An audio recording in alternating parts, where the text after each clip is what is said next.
कूटनीति के बारे में उनका सूत्र बहुत प्रसिद्ध है, सबको मालूम नहीं होगा कि चाणक्य के सूत्र है साम दाम दंड भेद। ये चारों सूत्रों को उन्होंने बहुत अच्छे तरीके से व्याख्यायित किया था।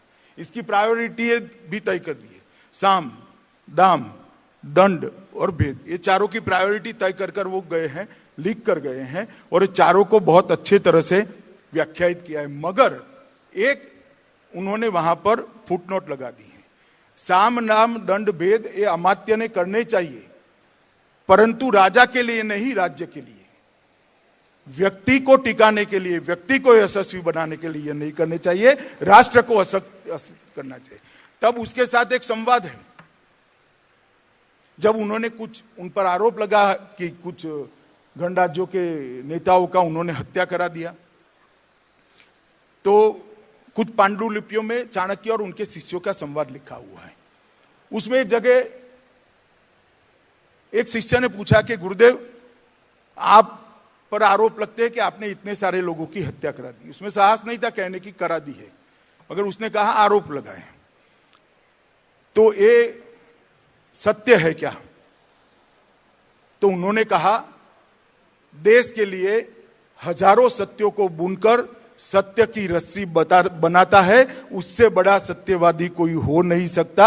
मैंने खुद के लिए कुछ नहीं किया है, मेरे राष्ट्र को एक करने की। इतनी स्पष्टता किसी नीति निर्धारक के दिमाग में मैंने नहीं देखी। और उसका दूसरा आध्यात्मिक स्वरूप देखिए। एक शिष्य ने पूछा सत्य की व्याख्या क्या है, तो उन्होंने कहा जब से मनुष्य बोलता है, पहला शब्द बोलता है, वहां से असत्य की शुरुआत होती है। सत्य तो मौन है। तो वो समझा नहीं। उसने कहा कि मुझे समझाइए गुरुदेव। तो उसने कहा तेरा नाम क्या है? तो उसने कहा आनंद मेरा नाम है। तो क्या आनंद कैसे मालूम पड़ा? तेरे कपाल पर लिखा हुआ है जन्म के समय कि तू आनंद हो? कि ना, मेरे माता पिता ने आनंद कहा और सब लोग आनंद कहते हैं, इसलिए मैं आनंद हूं। तो उसने ने कहा जो असत्य को सब लोग स्वीकार कर ले वो सत्य होता है, जिस असत्य को सब लोग स्वीकार कर ले वो असत्य होता है, असत्य को स्वीकार कर ले वो सत्य। तो उसने कहा गुरुदेव ये तो ठीक है, मगर मूल सत्य क्या, धर्म क्या? तो उन्होंने कहा कि कोई कानून कोई मतलब नहीं है। जो काम करते वक्त आपकी अंतरात्मा आपको झिझक जाए, रोक ले, वो असत्य है। और जो काम करते वक्त आपकी अंतरात्मा कहे कि करने जैसा काम है, वो सत्य है। ये दो स्वरूप चाणक्य के समझने जैसे हैं। साम दाम दंड भेद करना, हजारों असत्य को बुनकर सत्य की रस्सी बनाना, मगर राष्ट्र के लिए। और दूसरा ये फिलोसॉफिकल रिलीजियस सत्य की व्याख्या। ये चाणक्य के व्यक्तित्व के दो पहलू है, दो छोर हैं। इसके बीच में चाणक्य का पूरा जीवन समाहित हुआ है। रक्षा के लिए भी उन्होंने बहुत सारे गुप्तचर व्यवस्था का डिटेल किया है। गुप्तचर के प्रकार, गाने वाले गुप्तचर, नाटक करने वाले गुप्तचर, विष कन्याओं को रूप में गुप्तचर, कंटक के रूप में गुप्तचर जो हत्या करते थे, इस प्रकार के। सैन्य के अंदर चतुरंगिणी सेना का एक कंसेप्ट बहुत ब्रॉड कर रखा। और सेना में भी 4 हिस्से बनाए। राजा के वफादार है ऐसे, वीर रस वाले जो शौक के खातिर लड़ते हैं ऐसे, जो तनख्वाह लेकर लड़ते हैं ऐसे, और दूसरा अपने अधीन सामंतों के सैन्य। और युद्ध में ये लोगों को कहां कहां खड़ा करना चाहिए, इसका भी डिटेलिंग करा है।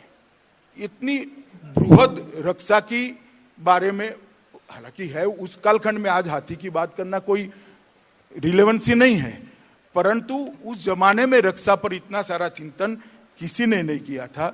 और शिक्षा के बारे में बहुत सारा लिखा है। मैं 2 ही वाक्य बोलने जाता हूं क्योंकि मुझे दिया हुआ समय समाप्त होने को आया है।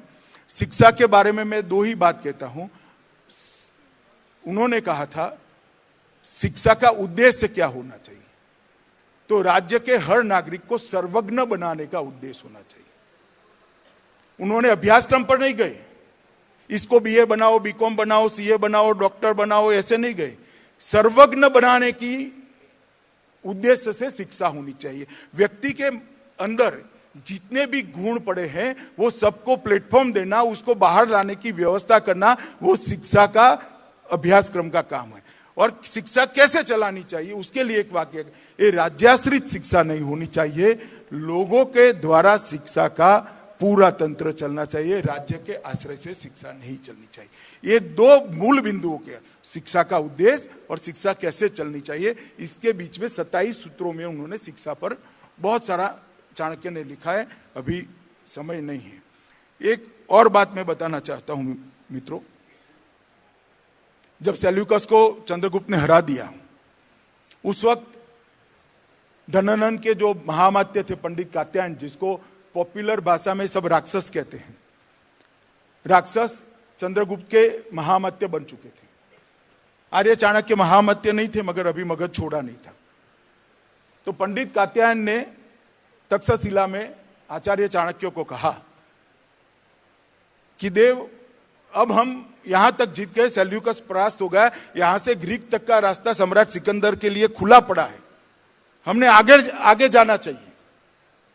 उन्होंने एक बहुत महत्वपूर्ण बात अमात्य राक्षस को कही कि जिस भूभाग की जनता हमारे संस्कार से नहीं जीती है, जिस भूभाग की जनता हमारे धर्म से नहीं जीती है, जिस भूभाग की जनता हमारी परंपराओं से नहीं जीती है, वो भूभाग जीतकर हम वो जनता के पर आक्रांता का रूप में जाएंगे, अन्याय करेंगे। हमारा काम विस्तार करना नहीं है, हमारा काम हमारे राज्य की संस्कृति, हमारे राज्य की भाषा, हमारे राज्य की परंपराओं की रक्षा करना है।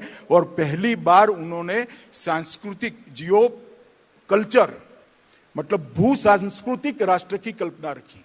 दुनिया भर में जितने देश हैं वो सारे जियो पॉलिटिकल देश हैं, या तो युद्ध से बन गए, या तो क्रांति से बन गए, या तो कोई संधि से बन गए, या कटते कटाते बनते बिगड़ते रहे, सारे जियो पॉलिटिकल देश हैं। एकमात्र भारत अपना हिंदुस्तान दुनिया में जियो कल्चर देश है, जिसकी बाउंड्री संस्कृति के आधार पर बनी है। उत्तर प्रदेश में श्री कृष्ण का जन्म होता है, गुजरात के गरबे में भी श्री कृष्ण मिलेगा, मणिपुर के नृत्य में भी मिलेगा, दक्षिण के नृत्य में भी मिलेगा, और वृंदावन के रास में भी श्री कृष्ण मिलेगा।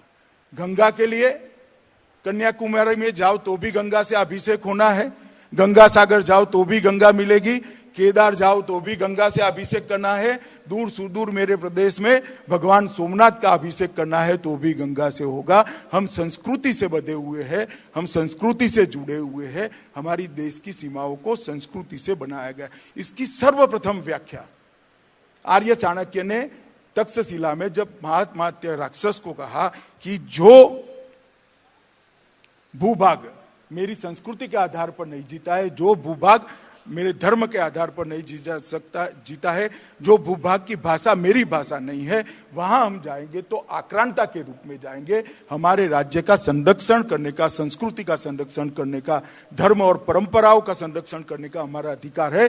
किसी की मान्यताओं को तोड़ने के लिए आक्रांता के रूप में नहीं जाना चाहिए। मित्रों, हमें जो फिलॉसफी सिखाते हैं, इसको अगर आर्य चाणक्य का एक वाक्य बता दे तो मैं आपको कह सकता हूं कि महाभारत काल से लेकर आज तक भारत का कोई सम्राट भारत के बाहर सेना लेकर नहीं गया। बाहर के बहुत सारे सम्राट यहां लूट मचाने आए, जिनका सामना भी किया, हराया भी, निकाला भी, परंतु कभी भी हमने और किसी की संस्कृति को तोड़ने का काम नहीं किया, क्योंकि हम भू सांस्कृतिक राष्ट्र हैं। मैं मानता हूं ये दर्शन लोगों तक पहुंचा ही नहीं। आर्य चाणक्य किंवदंती के रूप में पहुंचे और